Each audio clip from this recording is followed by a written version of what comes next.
میں آج عمران خان صاحب کے فالوور سے کچھ سوالات کرنا چاہتی ہوں، گالی کی بجائے اس کے لاجیکل جواب ضرور دیجیے گا۔ آپ کہتے ہیں عمران خان صاحب نے پناہگاہ کا منصوبہ شروع کیا، جبکہ فیکٹ اینڈ فگر کہتے ہیں کہ یہ سیلانی ٹرسٹ کا منصوبہ تھا، صرف حکومت پاکستان نے ان کو زمین پرووائڈ کی تھی، اوپر پناہگاہیں بنانا اور لنگر خانے چلانا سیلانی ٹرسٹ کا کام تھا اور وہی کر رہے تھے۔ آپ کہتے ہیں عمران خان صاحب نے صحت کارڈ بنایا، جبکہ فیکٹ اینڈ فگر کہتے ہیں کہ 2014 میں نواز شریف صاحب نے صحت کارڈ کا منصوبہ شروع کیا، 2016 تک 2 لاکھ سے زیادہ لوگوں کو اس کا فائدہ ہو چکا ہوا تھا۔ اس کے علاوہ آپ کہتے ہیں کہ کشمیر جو ہے اس کے اوپر بڑی ایک اچھی پالیسی تھی، جبکہ عمران خان صاحب جب ڈونلڈ ٹرمپ سے مل کے آئے تو انہوں نے کہا مجھے ایسا لگے گا جیسے میں دوسرا ورلڈ کپ جیت کے آ گیا اور اس کے بعد 370 ڈیمولش ہو گیا، لیکن آپ نے سفارتی سطح پہ کچھ نہیں کیا اور آپ نے صرف اپنی عوام کو کہا کہ آپ آدھا گھنٹے کے لیے دھوپ میں کھڑے ہو جائیں، اس کے علاوہ کچھ کیا تو وہ ضرور بتائیے گا۔ چائنا میں جو طلباء گئے تھے عمران خان صاحب کی گورنمنٹ میں ان کو جو اسکالرشپس تھیں وہ نہیں ملی اور 3 ماہ کی جو اسکالرشپس تھیں وہ کھا لی گئیں اور اربوں روپے کے اس میں گھپلے کیے گئے، یہ بھی ریکارڈ کے اوپر موجود ہے۔ سمیع ابراہیم صاحب ایک صحافی ہیں جن کا صحت کے شعبے سے کوئی لینا دینا نہیں ہے۔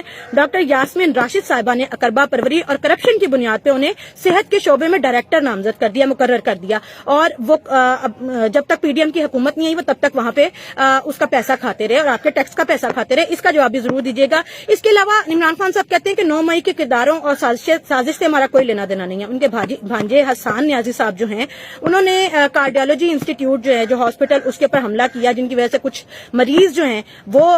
اللہ کو پیارے ہو گئے، اور اس کے علاوہ انہوں نے پولیس کی وین کے اوپر حملہ کیا، آگ لگائی۔ اس کے علاوہ وہ کینٹ میں گھسے اور انہوں نے پتلون لہرا کے جو ہے وہ حرکت کی، تو اگر ان کی نظر میں یہ بھی کسی سازش کا حصہ تھا تو ان کو اعلان لا تعلقی اختیار کرنا چاہیے تھا اور کہنا چاہیے تھا کہ میرے بھانجے کو کیفے کردار تک پہنچائیں کیونکہ اس نے غلط کیا، لیکن آج تک ایسا کوئی بیان ریکارڈ کے اوپر موجود نہیں ہے۔ یورپی جی ایس پی کی رپورٹ کہتی ہے کہ 2013 سے 2018 تک نواز شریف کے دور حکومت میں انفرادی نمو کی شرح 5.1% اور غربت جو ہے وہ 21.9% کم ہو گئی تھی،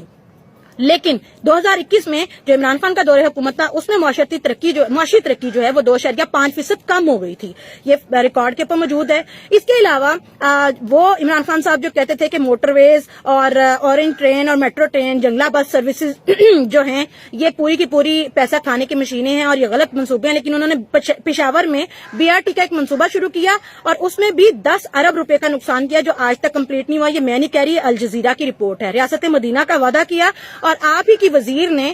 شیری مزاری صاحبہ نے LGBTQ کا قانون 2018 میں پاس کرا دیا، یعنی کوئی بھی مرد جو ہے وہ اپنے آپ کو ٹرانسجینڈر لکھوا سکتا ہے نادرا میں جا کے، یہ میں نہیں کہہ رہی، فیکٹ اینڈ فگر کہہ رہے ہیں۔ اس کے علاوہ آپ کہتے ہیں کہ عمران خان صاحب نے بلین ٹری منصوبہ شروع کیا، جبکہ فیکٹ اینڈ فگر کہتے ہیں کہ 2015 سے 2016 میں نواز شریف صاحب نے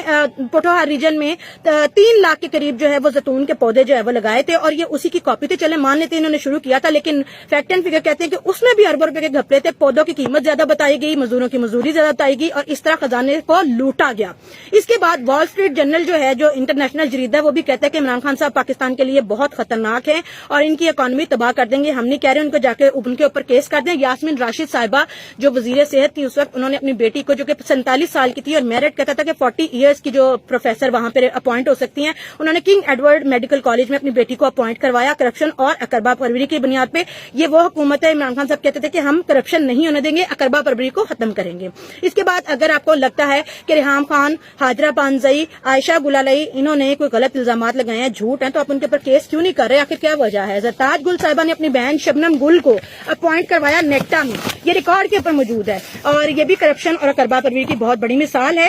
وہ لوگ جو کہتے تھے ہم لوگ اس کو ختم کریں گے۔ شوکت خانم ایک آپ کہتے کہ